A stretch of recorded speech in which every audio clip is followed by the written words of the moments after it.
Olá, mulher linda! Sabe que edifica o lar. Eu sou Eliane Cristine e estamos fazendo a leitura do livro Respostas de Deus para Dias Difíceis, de Sheila Walsh.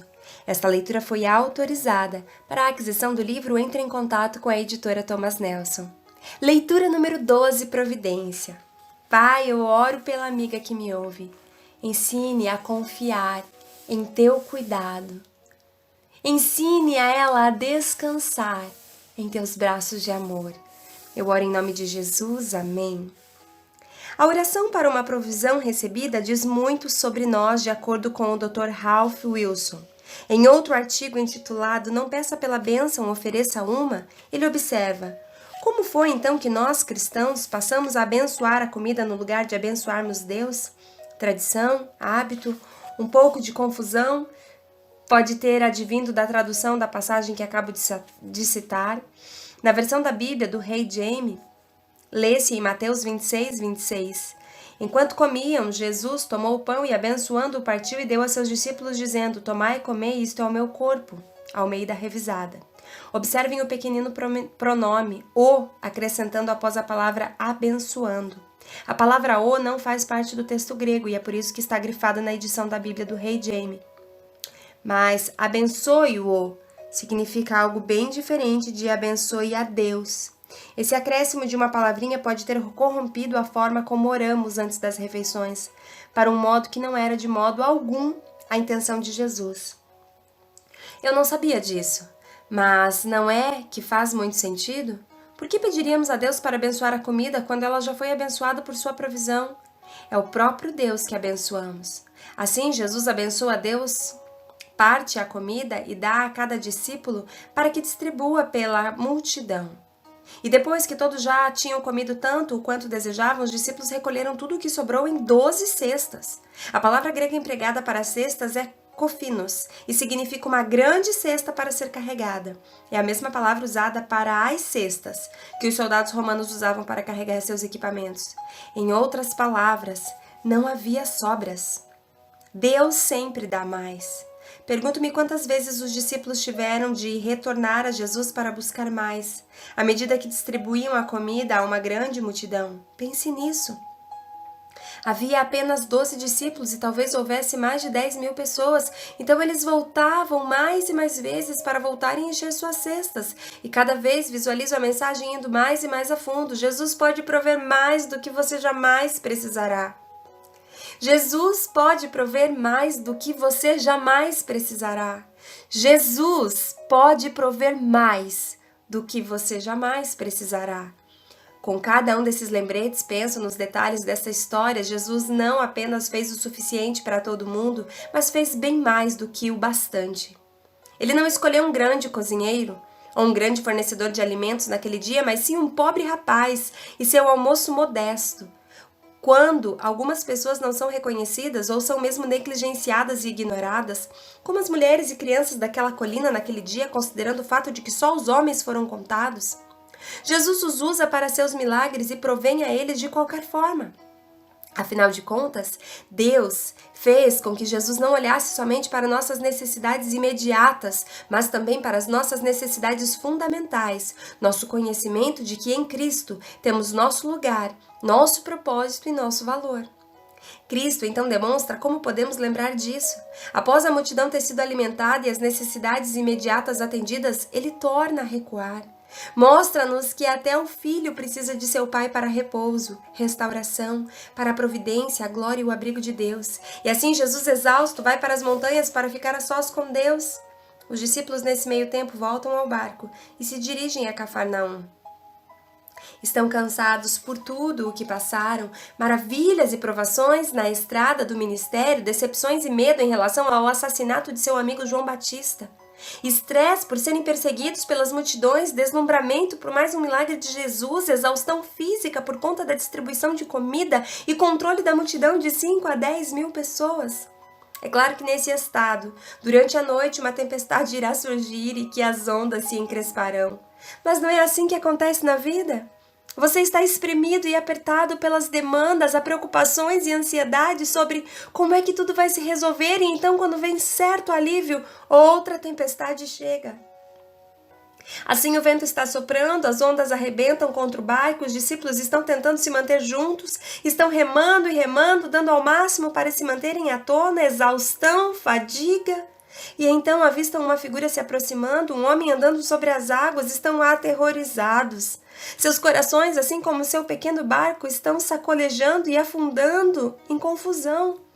Então Jesus se identifica: sou eu, não tenham medo. João capítulo 6, versos de número 20. Com a disposição, seus discípulos o puxam para dentro do barco e João 6, capítulo 21, versículo 21, nos conta que imediatamente eles estão na terra para onde se dirigiam. Jesus não somente tinha os feito atravessar a tempestade, como tinha os levado ao seu destino.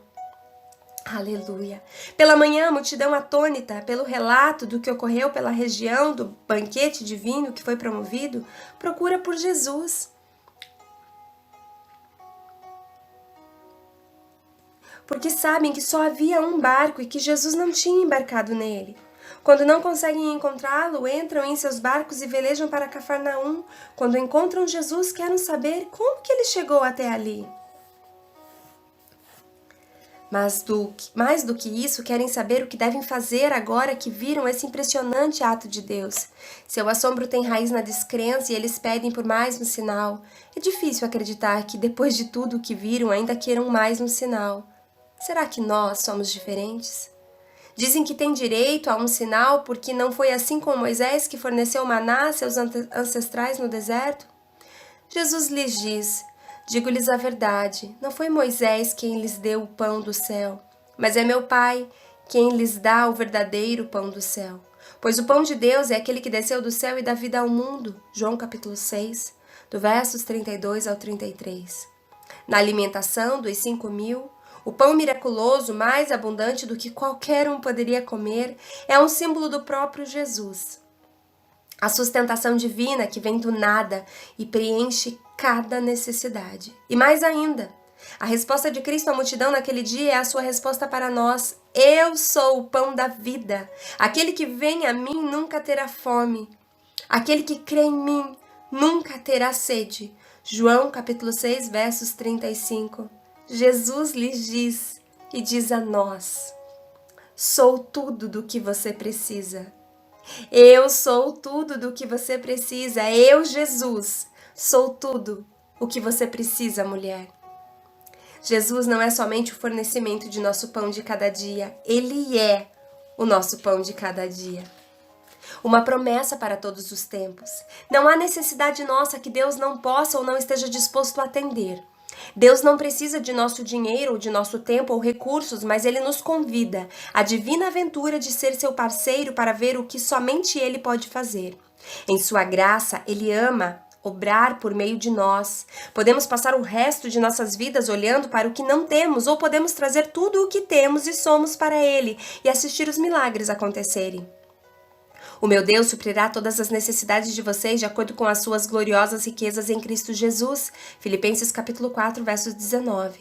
Podemos ver nesse versículo de promessa que trabalhamos de mãos dadas com o céu. Vemos uma necessidade e a atendemos, e o céu vê todas as nossas necessidades e atende a estas. É o que Paulo estava dizendo quando escreveu essa promessa à igreja de Filipos. Estava louvando-os pela forma com que dispuseram de seus recursos para socorrê-lo e expressando sua confiança de que Deus, que conhece suas necessidades, irá mais que atendê-las. Paulo foi rápido em esclarecer, no entanto, que a questão não era tanto o que ele precisava que eles dessem, mas sim que Deus viu o sacrifício e a partilha amorosa deles na maneira do reino de Deus. Não que eu esteja procurando ofertas, mas o que pode ser acreditado na conta de vocês? Filipenses 4,17. Esta é uma promessa gloriosa. Nós damos como rapaz ao pé da montanha o pouco de que dispomos, e Deus, em sua graça e glória, nos provém ilimitadamente. O milagre ao pé da montanha diz: não se consuma pelo que não tem, apenas traga o que você tem para Jesus, e observe Ele fazer o que somente Ele pode fazer. E meu Deus irá atender a todas as suas necessidades. Jesus diz a todos nós, não importa o que estejamos enfrentando nesse momento: eu sou o suficiente. Jesus é o suficiente. O nosso Deus é Deus conosco e Ele é mais do que suficiente. Uau! Glória a Deus! Glória a Deus!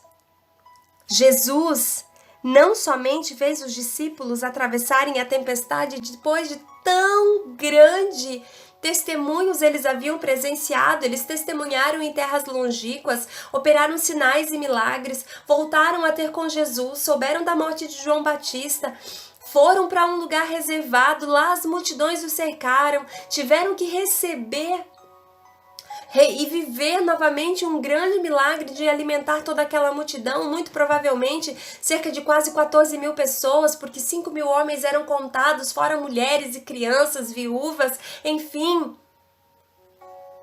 E eles ainda, depois de tudo isso, à noite, estão num barco e vem uma tempestade que quer subjugá-los. E então Jesus vem caminhando sobre as águas mais uma vez para dizer: eu sou o suficiente para vocês. E essa é a mensagem de Jesus Cristo para mim e para você. Ele é suficiente. Não importa as circunstâncias que você tenha enfrentado, Jesus é suficiente. Jesus nos basta. Jesus é a nossa única esperança e Ele nos basta. Uau, que o Senhor te abençoe, que o Senhor te guarde, que o Senhor faça estas palavras se enraizarem como fé no teu coração. Jesus nos basta. Um grande beijo, Deus te abençoe e até a próxima leitura.